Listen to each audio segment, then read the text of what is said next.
പിന്നെ വയനാട്ടിൽ രാഹുൽ ഗാന്ധി മത്സരിക്കുമ്പോൾ ഇവിടെയുള്ള ഒരാൾ പറയാണ് എരിമാളത്തിൽ വന്നിട്ടാണോ യുദ്ധം ചെയ്യേണ്ടതെന്നാണ്. അപ്പൊ കൊടിയേരിയുടെ നോട്ടം, കാരണം പുലിയാണെന്നാണല്ലോ അവർ പറയുന്നത്. കൊടിയേരി അത്രയും കാലം പറഞ്ഞത് BJP-ക്കെതിരായി കോൺഗ്രസിനെതിരായി വേറൊരു മുന്നണി, അത് പ്രകാശ് കാരാട്ട് പ്രധാനമന്ത്രിയാവുന്നേ, ഒരു പെട്ടി ഓട്ടോറിക്ഷ കയറാനുള്ള MP-മാർ ഇവർ ജയിക്കുന്ന ഒരു ഉറപ്പില്ല. അപ്പോഴാണ് പ്രധാനമന്ത്രിയായിട്ട് പ്രകാശ് കാരാട്ട് വരുമെന്ന് പറയുന്നത്. അങ്ങനെ പറഞ്ഞു നിൽക്കുമ്പോഴാണ് ഈ മന്ത്രി തന്നെ പറയാണ് എരിമാളത്തിൽ വന്നിട്ടാണ് യുദ്ധം ചെയ്യേണ്ടത്. അപ്പൊ ആരാ എഴുതി? കൊടിയേരി ബാലകൃഷ്ണൻ, ആരാ എഴുതി? പിണറായി വിജയൻ, ആരാ എഴുതി? CPM. ഈ പാർട്ടിയുടെ ഒരു അധപ്പതനം നിങ്ങൾ നോക്കണം. കഴിഞ്ഞ ദിവസം വരെ ജമീൽ പറയാണ് 7 അയലത്ത് ലീഗിന്റെ കൊടി, 7 അയലത്ത് എന്നല്ല മുമ്പ് പറഞ്ഞു, 4 അയലത്ത് എന്നാണ്.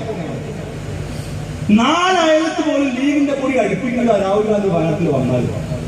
അങ്ങനെ മൂപ്പരിങ്ങനെ മൈക്രോസ്കോപ്പ് വെച്ച് നോക്കുമ്പോൾ മുഴുവൻ ലീഗിന്റെ കൊടിയാണ്. വയനാട് DCC പ്രസിഡന്റ് ലീഗുകാരോട് പറഞ്ഞു, നിങ്ങൾ വരുമ്പോൾ കയ്യിൽ ഒരു കൊടി മാത്രം കരുതിയാൽ പോരാ, 2 കയ്യിൽ 2 കൊടിയായിട്ട് നിങ്ങൾ വരണം എന്ന് പറഞ്ഞു. അപ്പോൾ ജലീൽ പിന്നെ ഉടനെ ഫേസ്ബുക്കിൽ പോസ്റ്റ് മാറ്റി, കോൺഗ്രസിനെ പച്ച പുതപ്പിച്ച മുസ്ലിം ലീഗിന് അഭിനന്ദനങ്ങൾ. നിങ്ങൾ എവിടെയെങ്കിലും ഒന്ന് ഉറച്ചു നിൽക്കുകയാ, ഒന്നുകിൽ അപ്പുറത്ത് അല്ലെങ്കിൽ ഇപ്പുറത്ത്. സത്യത്തിൽ നിങ്ങൾക്ക് എന്താ പറ്റിയത്?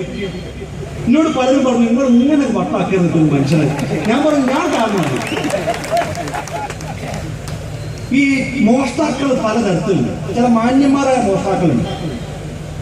ഈ നല്ല തസ്കര വീരന്മാരായിട്ടുള്ള ആളുകൾ അവരെ പോലീസ് പിടികൂടിയാലൊന്നും അവർക്കൊരു കൂസലും ഉണ്ടാവില്ല.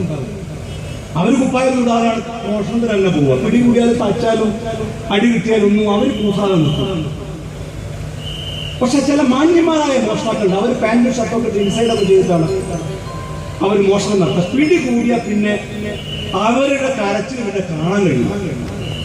അങ്ങനെ മാന്യനായ ഒരു മോഷ്ടാവിനെ പിടികൂടിയപ്പോ അതിന്റെ ജാള്യത കൊണ്ടാണ് ഈ പിച്ചുമ്പയും പറയാൻ വേണ്ടി ഈ മണ്ഡലത്തിൽ നിന്ന് ജയിച്ചു കയറിയ ജനപ്രതിനിധി ഇപ്പോ ഈ കോപ്രായങ്ങളൊക്കെ കാട്ടിക്കൂട്ടിക്കൊണ്ടിരിക്കും.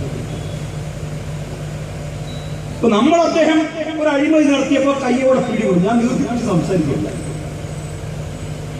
നമ്മൾ കയ്യോടെ